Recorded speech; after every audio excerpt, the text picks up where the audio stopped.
Gender crisis is something very critical in India.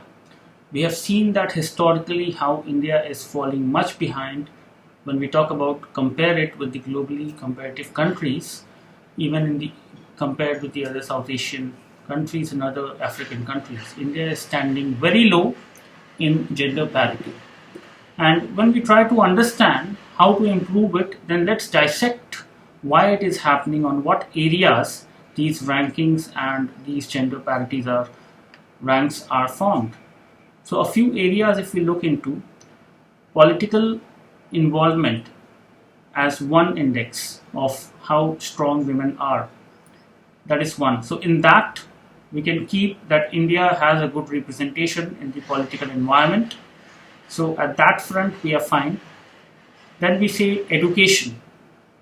Education, how strong Indian women are, Indian girls are in the education system, how much they are learning and what kind of productivity they are building among themselves, and how they are leading into their life based on education. So that is one aspect where India is falling behind, be it literacy or real education. Then we have the third one, the third parameter is health. From the health perspective, Indian women and even the sex ratio we see and the life expectancy, then women is falling behind than the men, and that is very acute in some of these states. We all have seen, read about honor killing and other things and the sex ratio, sex determination issues in India and how the legal fightings are happening against these.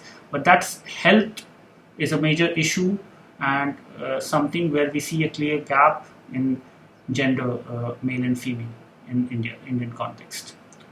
So there again a problem. Then we talk about economic participation.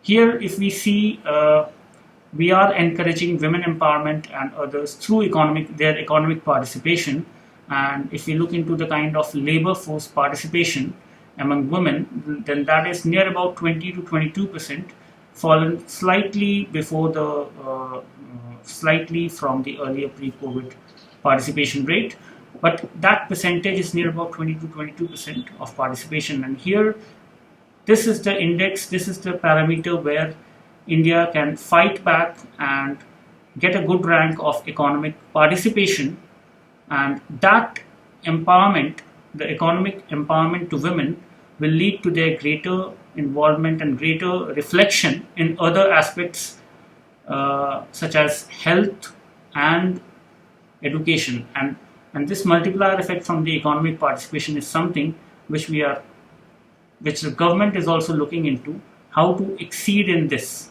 Here again India is not performing that great, but this is somewhere we can push forward and fight the traditional patriarchal mindset, which is pulling the women back in the other parameters, especially the education and health.